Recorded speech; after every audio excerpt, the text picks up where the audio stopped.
Hey, this is Brett Hadlock, TN Artist. Online, you can find me just about everywhere from YouTube, Facebook, Instagram, Twitter, everywhere in between as that, and can connect with me in those wonderful places, which I hope you'll do.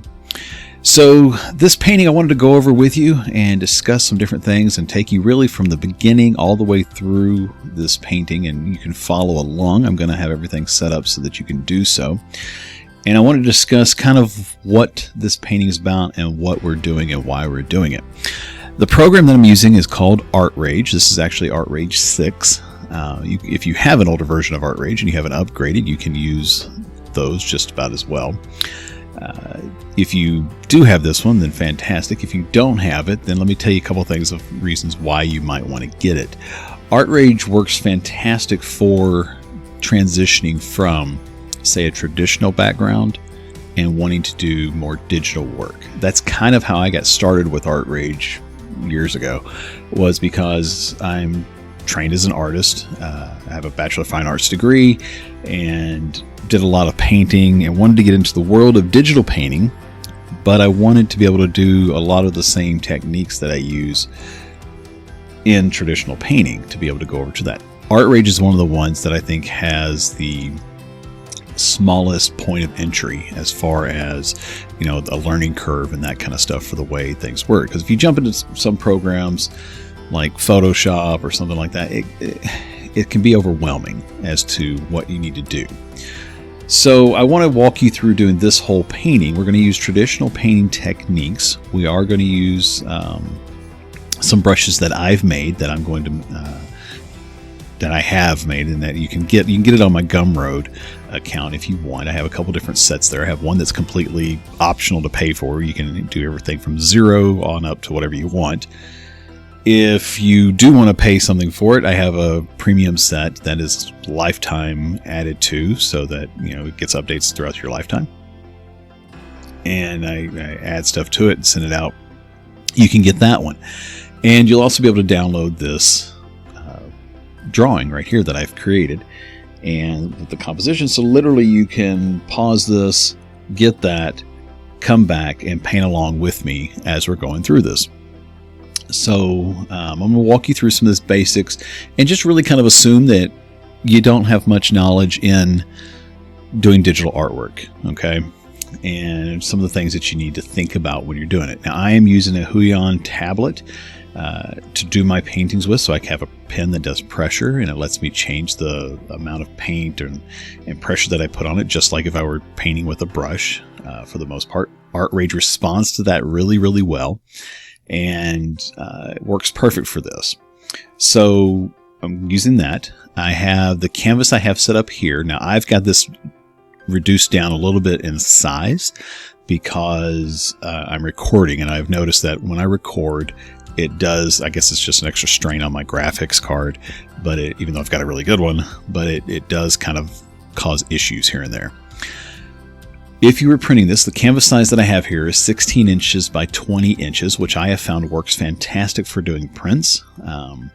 It just works well. People can frame them. It's not too big to go in a house or an office, and it's just a good size. Okay, so 16 by 20. If you were going to print it, you would want to make this at 300 DPI. I have this one at 150 DPI because it won't put a strain on my system. And you want to plan for that to be able to do it. Now, if you don't know where all that is, you can get to all of that up here in Resize Painting under Edit or Crop and Expand Canvas. If I were going to resize this, you can see right here it's 150 pixels per inch. 20 inches by 16, which you can find right here in print size. Screen size is just how many pixels that is, so 150 times 20 makes 3000, 150 times 16 makes 2400. So that's kind of how it translates.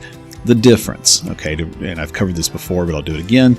The difference is for screen size, dots per inch is DPI, and you have print size, is PPI, and so anyway, you can have something at 96 or 72 pixels and have a larger size here, and it still look fantastic. Okay, But if you went and printed it, the print size may only be like 4 inches, but then you try to blow it up to print it at 16 by 20, and then you've got a bunch of squares.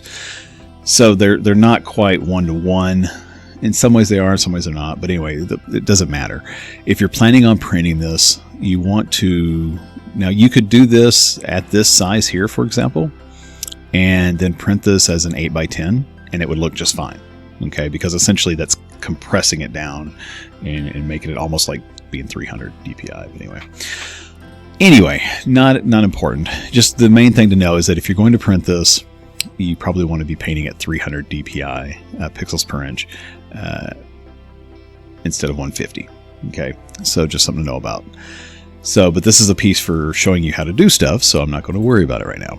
Okay, and like I said, the canvas is 16 by 20. The tools that I'm going to use, so there are many presets here in ArtRage. This is your standard tool box right here. We have stencils, we have stickers, and I'll show you how some of these work as we go along. We also have the presets for the tools. So for example, we're going to use primarily the custom brush here. These are my brushes that I've made. These are included in that Gumroad toolkit, so you can get them there and be able to use them and paint along. If you don't want to do these, there are ones that are already in here that work really well. For what we're going to be doing here, some of these square canvas, these watery ones, those all work just as fine.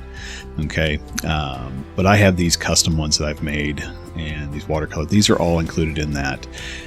The other thing I was going to tell you was that I just remembered is that if you don't have ArtRage, you can get it. There's they do a free trial, and and ArtRage isn't really bad for expense, but I know people are on tight budgets.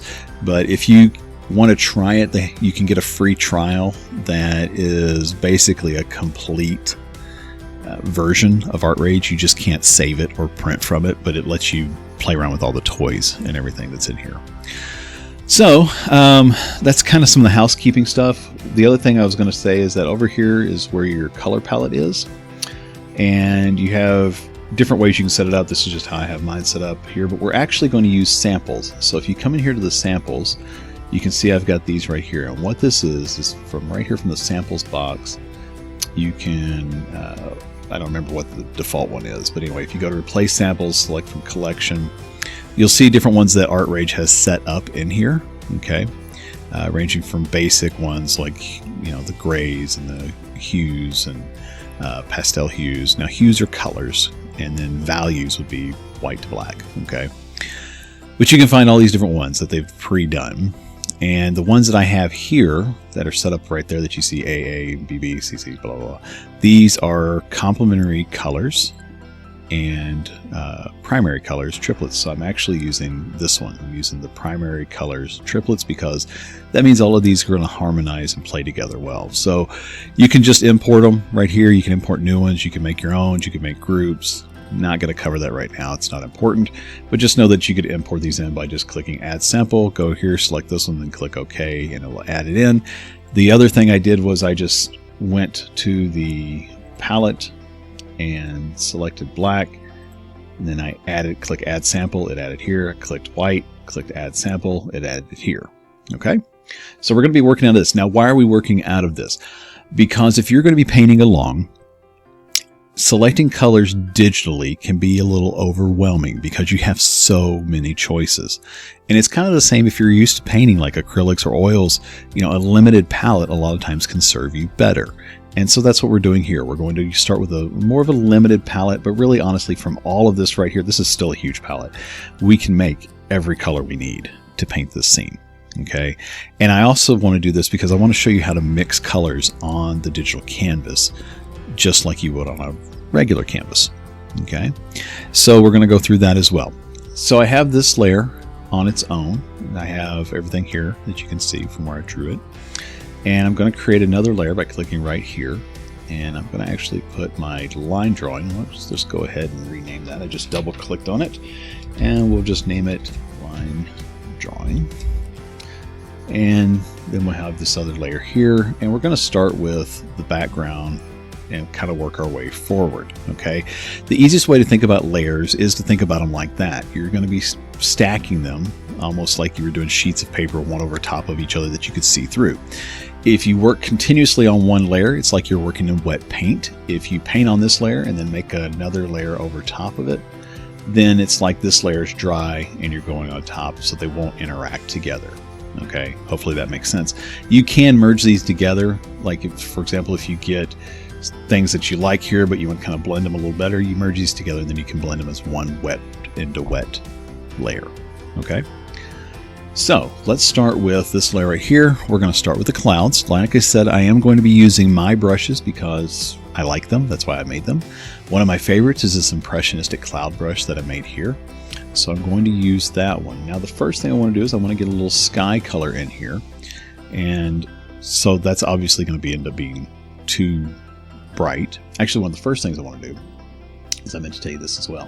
One of the first things I want to do is tint my canvas. Okay, so I'm going to select right here on this orangish color, and I'm going to put that there with a little bit of white and maybe a little bit of this blue into it as well. And what I want is really some of this color right here. Now, if you saw where it said Alt, that means that I push the Alt button and tap and it selects that color. You can see that if right here. So you'll see right there where the palette changed. So like if I click up here and click Alt, tap, it turned blue where I selected the blue. Click here, tap, and it selected that kind of muted orange color.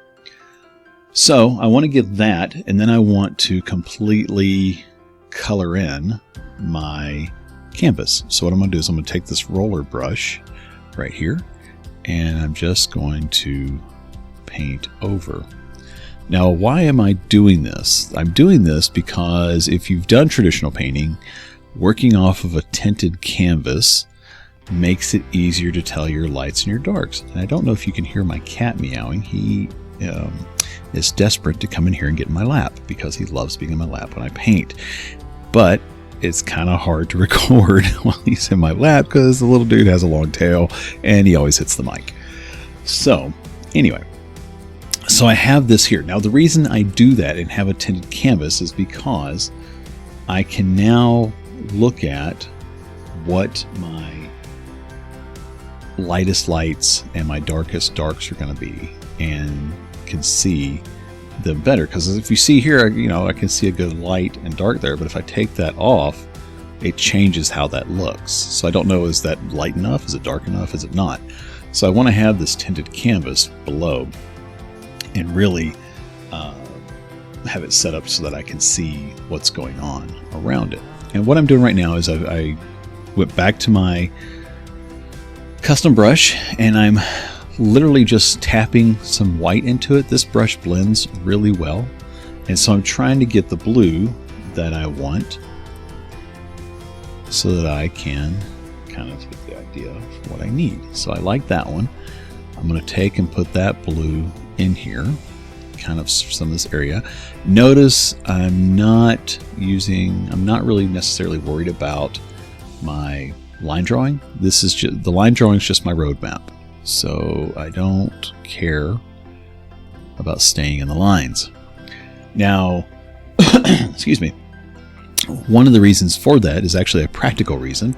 It's because I'm going to add in some white and shadow colors, and it will naturally blend with that. Let me show you here real quick. So if I take this white and say I was doing a white cloud, and I come over and I touch that blue, it starts to blend, and I get a much more natural looking cloud. Okay, so that's what that's why I'm not worried about coloring over the lines. So let me grab some purple, and I want to put some purple. Poor little guy is just desperate to come in. He's so funny. He actually will meow at me, as you can probably hear, and then he will scratch at the door, like you can probably hear, and he will actually reach up to the doorknob and jiggle the doorknob to try to get me to let him in. So it's just funny. All right, so I have the purple there. It's obviously way too purple. So I just hit Alt again, selected this lightish blue color I have here, And I'm going to kind of start just placing this around this area. Now the more I tap, the more it builds up on top of that purple. Okay. And I'm just trying to rough this in. If you hold shift and drag your cursor to the right, it makes it get larger. And you can, if you hold shift and drag to the left, it makes it get smaller.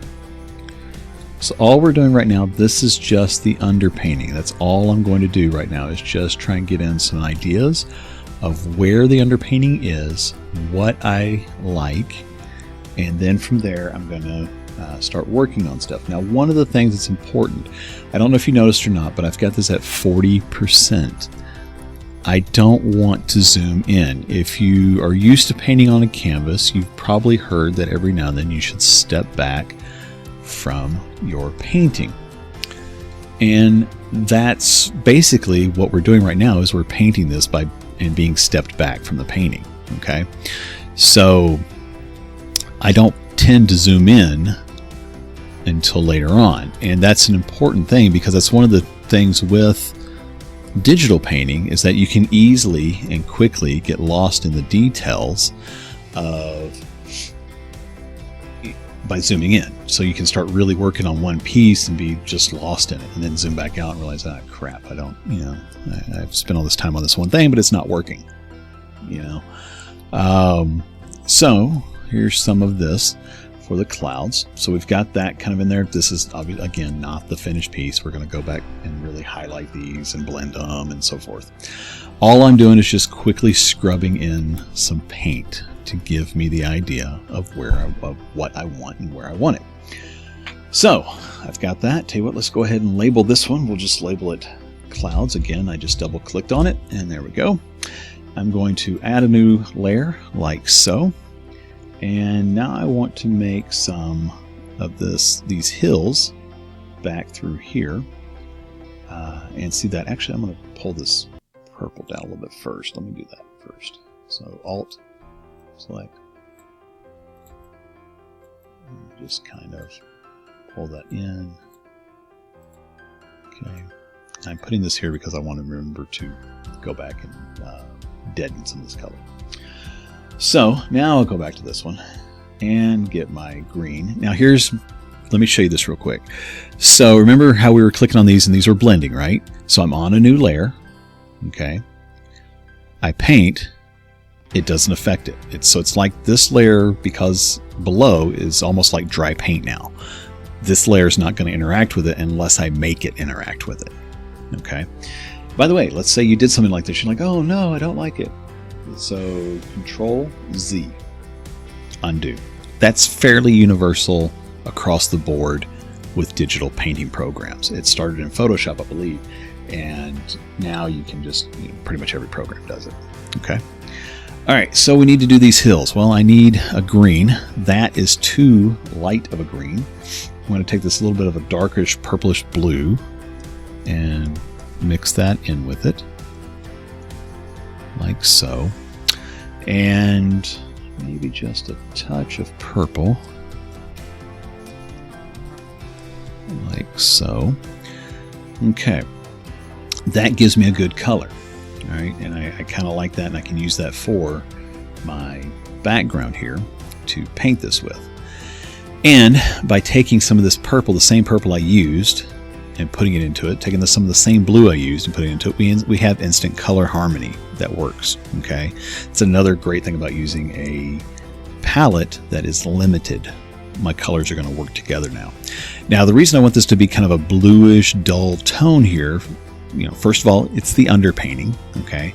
Second of all, this needs to look like it's further back. So the further back something is, the more it's going to get atmosphere perspective, which is basically where the molecules in the air kind of tint it and haze it, and almost like fog or smog, where it does in the background and it's kind of hazed up, essentially doing the same thing. So I'm going to Alt click that to select that color, and now I'm going to paint right over it, and I want to just fill some of this in. I am going to grab a little bit of green here and there and kind of dump some of that in there as well. again, just because I want to vary the color that I'm doing. I can even grab a little bit of yellow and throw it in. We're just scrubbing in color, so not overly worried about everything. Actually, the more mottled looking this is, the more the more natural it's going to look.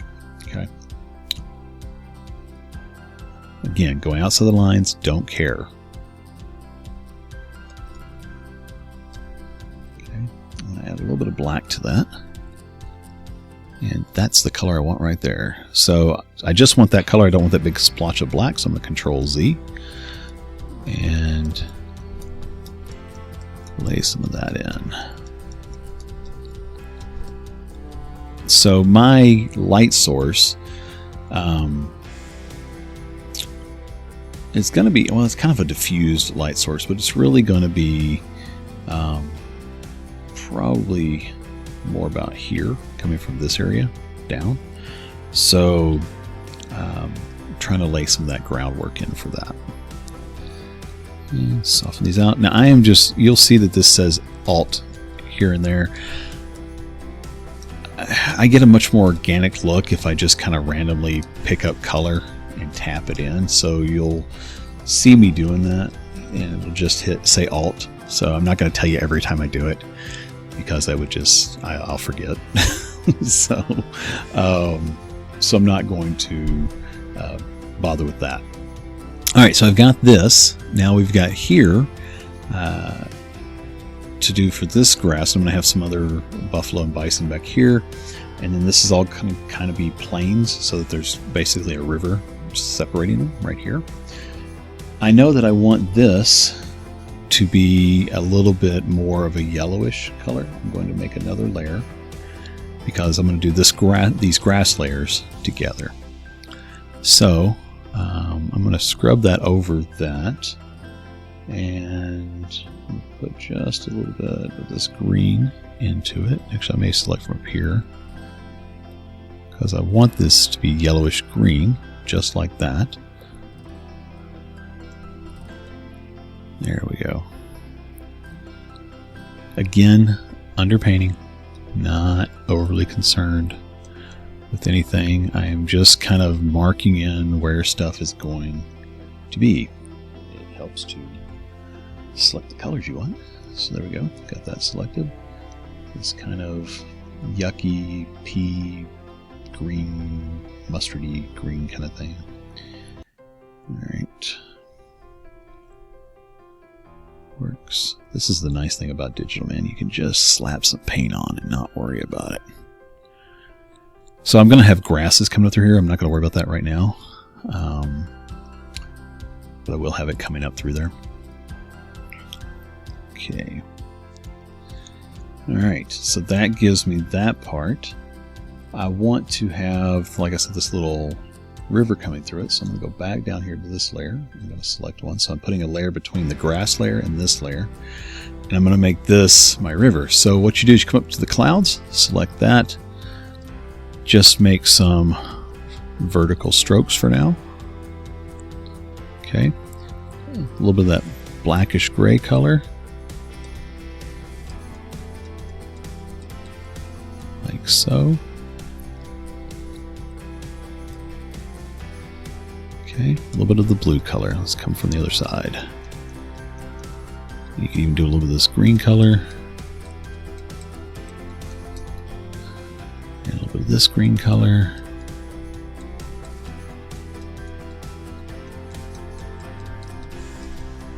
Like so. Now I'm going to jump back up to this grass layer here. I'm going to select my eraser.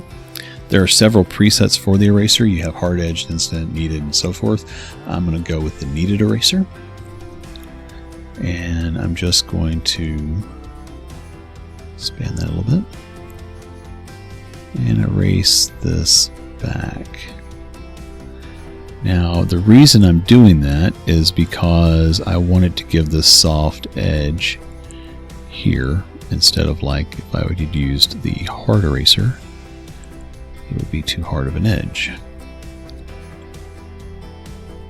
But this leaves a little bit of color down in there which works. Alright, so that is that. I'm going to come back to here real quick because those black spots are just bugging the daylights out of me. By the way, if you want to use the custom brushes, you can press Z and that will switch you down to custom brush. You press E for eraser, and then the other ones are like oil is O for oil, W for water, P for pencil, so forth. M is marker. So, alright, just wanted to get that kind of muted in. There we go. So that was just bugging me. Okay, and let's jump up to here and do another layer on it. Again, I don't usually paint in a whole lot of layers, but I want to show you how to do this so that way you have more control over it and you don't lose it.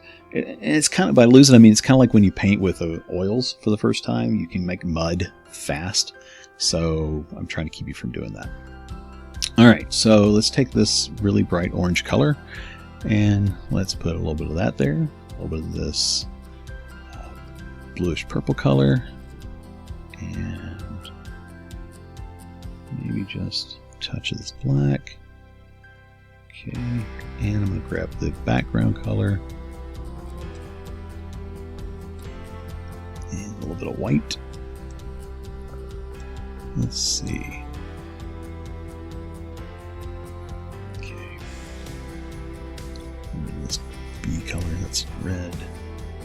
Some more of this color on top. Oops, too much. This purple. And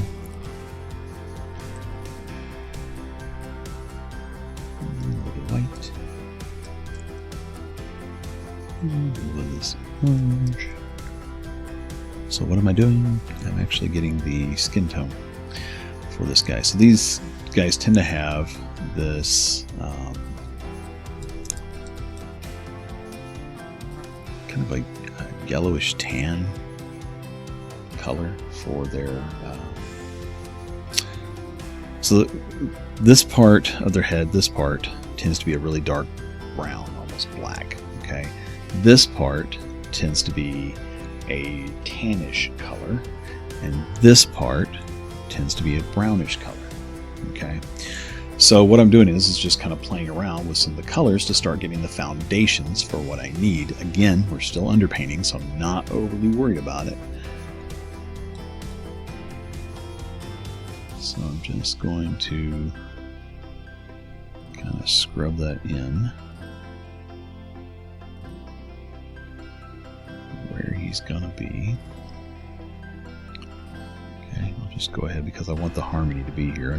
I'll go ahead and just cover that across here.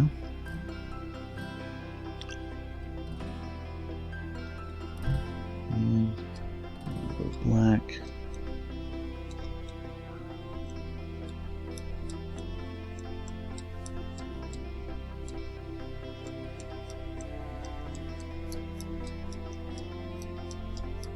I'm going to show you something here in a little bit as well for why this doesn't matter for what we're doing for color, as far, I mean, for going inside and outside the lines.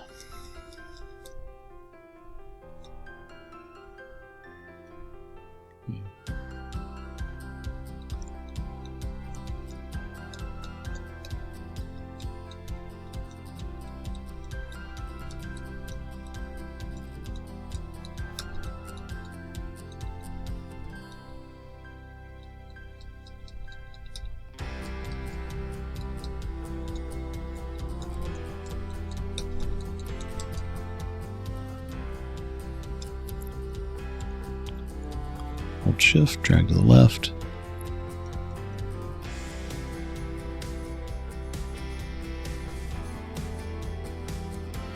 Okay.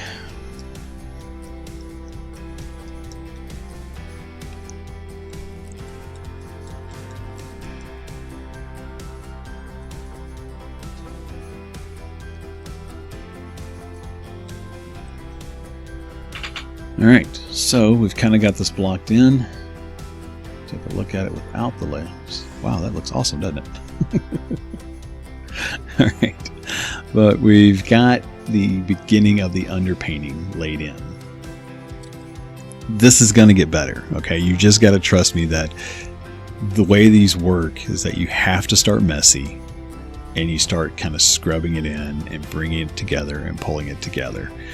Don't know if you've ever worked this way or not, but I have found that for me, this works fantastic. And if you will trust the process and stay with me here and follow along, you will be able to get this and get it to look just like you want it to, okay? So you're just going to have to stick with me on this and trust me that this will get us there, okay? I promise you we'll get to a finished point and you'll just be amazed with what you've been able to paint digitally. And these skills that we're doing here are easily transmitted to traditional painting. So everything we're going over, there's a method for it, a reason for it, and it works. So you just got to stick with me on it. Okay. So that's the beginnings of really step one of the underpaintings. There will be a few more steps of underpainting where we start refining all this, but I think this is a good stage to be at for right now. I'm going to save this and then I'll get started on part 2 that you can join me for as well.